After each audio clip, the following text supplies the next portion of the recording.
Hello students, we started P block element in which we have discussed about its introduction.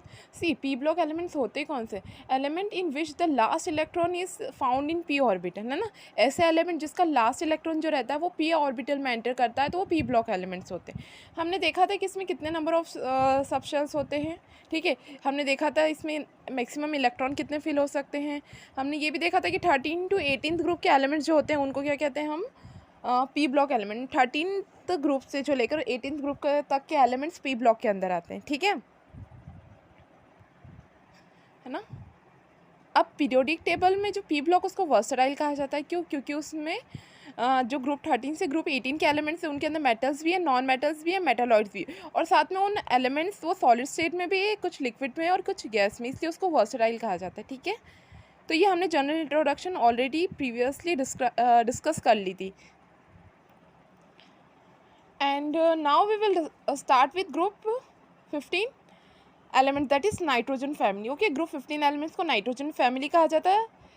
साथ ही इनको निकोजन family भी कहा जाता है. निकोजन इसलिए कहा जाता है क्योंकि ये सफोकेटिंग होते हैं या पॉइजनस होते हैं, ठीक है. निकोजन मीन्स सफोकेटिंग या फिर पॉइजनस. तो नाइट्रोजन फैमिली में जो भी एलिमेंट्स आते हैं या तो वो सफोकेशन प्रोड्यूस करते हैं या फिर पॉइजनस होते हैं. ओके, तो कौन कौन से एलिमेंट्स हैं इसकी फैमिली के? Nitrogen, phosphorus, arsenic, antimony, bismuth, ठीक है. ये इनके क्या सिम्बॉल्स हैं, जिसमें से नाइट्रोजन एंड फॉस्फोरस जो है they are non metals, arsenic and antimony are metalloids, and bismuth जो है वो मेटल है. Means on moving down the group इनके मेटेलिक कैरेक्टर क्या हो रहे हैं? इंक्रीज हो रहे हैं. अगर हम इनकी ऑकरेंस की बात करें तो नाइट्रोजन जो है अगर एटमॉस्फेयर में बात करें तो 78% nitrogen gas is present in atmosphere, है ना. और अगर हम अर्थ क्रस्ट की बात करें तो अर्थ क्रस्ट में ये बहुत लेस क्वांटिटी में पाया जाता है. Means in earth crust it is less abundant, है ना. तो मीन्स ये 33rd रैंक पर आता है अर्थ क्रस्ट में, ठीक है. If you will talk about phosphorus occurrence तो ये एटमॉस्फेयर में बहुत लेस एबेंडेंटली पाया जाता है. अर्थ क्रस्ट की अगर हम बात करें तो ये अर्थ क्रस्ट में 11th रैंक में, नाइट्रोजन 33rd रैंक पर है और फॉस्फोरस अर्थ क्रस्ट में 11th रैंक पर आता है, ठीक है. In group 15 P is the most abundant element in the earth crust, है ना. ग्रुप 15 एलिमेंट में सबसे ज़्यादा अर्थ क्रस्ट में पाया जाने वाला एलिमेंट जो है वो क्या है? फॉस्फोरस. अब हम इनकी फिजिकल या एटॉमिक प्रॉपर्टी के बारे में डिस्कस कर लेते हैं. सबसे पहली प्रॉपर्टी है इनकी इलेक्ट्रॉनिक कॉन्फ़िगरेशन. ओके, ग्रुप 15 की जनरल इलेक्ट्रॉनिक कॉन्फ़िगरेशन जो है वो NH2NP3 है. मीन्स S में 2 और S ऑर्बिटल में 2 इलेक्ट्रॉन्स एंड P में कितने हैं? 3. अगर नाइट्रोजन की देखें तो हीलियम, ये हमने नोबल गैसेस के अकॉर्डिंग इनकी क्या की गई? इलेक्ट्रॉनिक कॉन्फ़िगरेशन की गई है, ठीक है. तो इसकी जनरल क्या है? S2P3. Okay, S2P3. तो जनरल इलेक्ट्रॉनिक कॉन्फ़िगरेशन क्या है इनकी ग्रुप 15 एलिमेंट की? NH2NP3, ठीक है.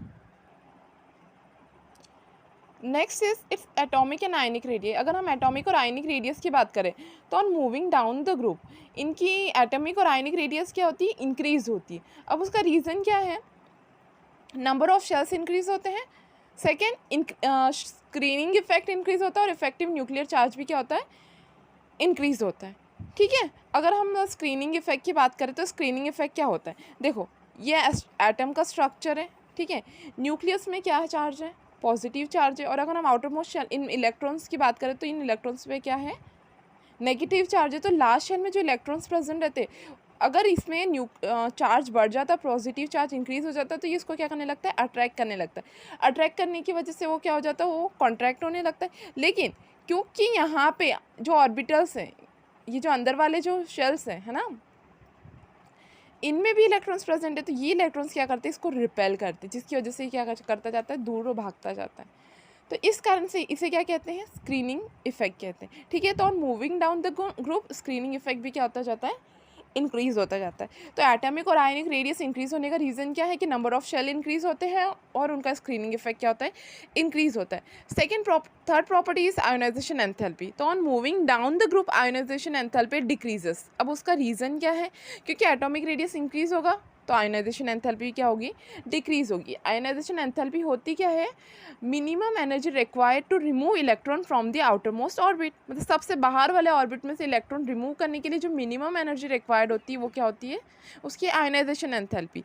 देखो, अगर जैसे जैसे एटॉमिक साइज बढ़ती जाएगी एटॉमिक रेडियस इंक्रीज होती जाएगी और एटॉमिक रेडियस इंक्रीज होती जाएगी तो उनका अट्रैक्शन क्या होता जाएगा, कम होता जाएगा, तो इलेक्ट्रॉन रिमूव करने के लिए लेस एनर्जी की रिक्वायरमेंट होगी, इसलिए on moving down the group ionization energy decreases.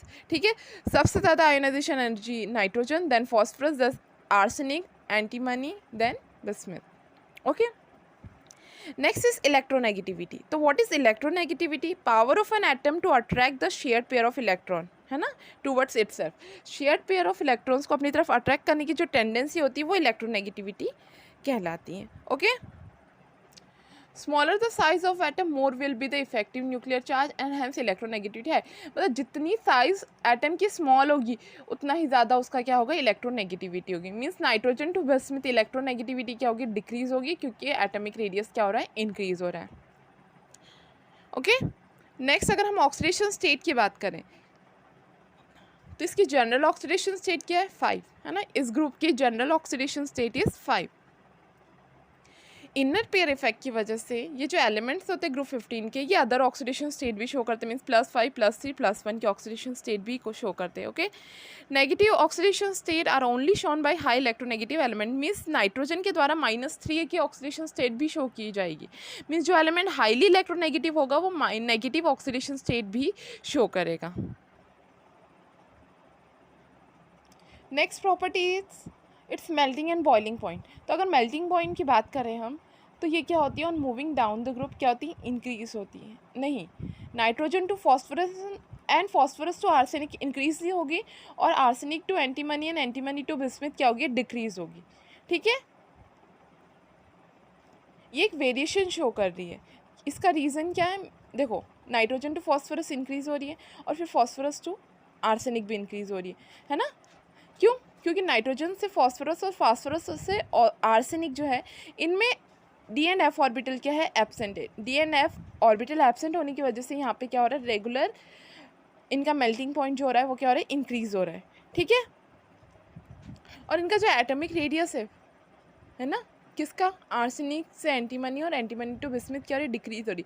तो इनके जो अगर हम एटॉमिक रेडियस की बात करें तो वो भी इतना ज़्यादा उसमें चेंजेस नहीं आ रहा है। अगर एटॉमिक रेडियस को हम अगर ये कंपेयर करें तो इनका एटॉमिक रेडियस में जो चेंजेस आ रहा है वो बहुत ही माइन्यूट चेंज है, इतना ज़्यादा नहीं है। ठीक है, एक तो ये रीज़न है कि इनमें डिक्रीज हो रहा है। नेक्स्ट, इनमें d and f orbital is present, है ना। D and f orbital present होने की वजह से इनमें इनका मेल्टिंग पॉइंट क्या हो रहा है, डिक्रीज हो रहा है, और उनमें डी और एफ ऑर्बिटल एब्सेंट होने की वजह से उनका मेल्टिंग पॉइंट क्या हो रहा है, इंक्रीज हो रहा है। Next, it's boiling point. तो नाइट्रोजन टू बिस्मथ इनके बॉइलिंग पॉइंट क्या है, इंक्रीज हो रहा है। क्यों? Because atomic radius is increase, atomic radius increase हो रहा है तो उसकी वजह से इनका वैन डर वाल्स फोर्स भी क्या हो रहा है, इंक्रीज हो रहा है। ठीक है, तो nitrogen, phosphorus, arsenic, then bismuth, then antimony, ये एक्सेप्शन है। क्यों? क्योंकि as the size of bismuth is slightly larger than antimony, bismuth की साइज जो है वो एंटीमनी से स्लाइटली लार्जर है ना।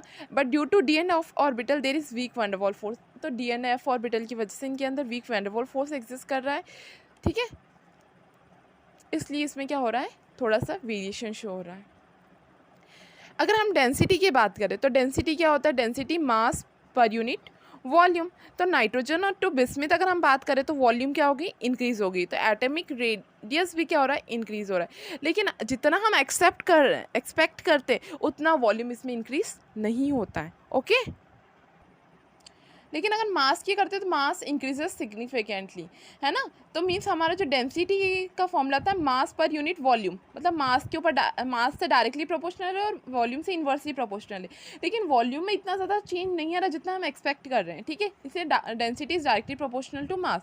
तो on going down the group nitrogen to bismuth, है ना, मास इंक्रीज होगा, तो मास इंक्रीज होगा तो ओवरऑल डेंसिटी भी क्या होगी, इनकी इंक्रीज होगी। तो mass increases then density also increases. Then atomic state और एटॉमिक स्टेट या फिजिकल स्टेट की बात करते हैं। एन जो है सबसे स्मॉलेस्ट एलिमेंट है, इसकी ionization, enthalpy, electronegativity, effective nuclear charge सब क्या है, हाई है। इसमें डी एंड एफ ऑर्बिटल भी क्या है, एब्सेंट है। इसलिए नाइट्रोजन जो है वो एक डाई एटॉमिक मॉलिक्यूल है। ओके, ठीक है। अगर हम फॉस्फोरस, आर्सेनिक, एंटीमनी की बात करें तो इनमें d and f orbital present होने की वजह से they are tetra atomic. Okay, B I हम इसमें बिस्मथ इंक्लूड नहीं कर रहे क्योंकि वो मेटेलिक प्रॉपर्टी शो करता है। ठीक है, तो this is your physical properties.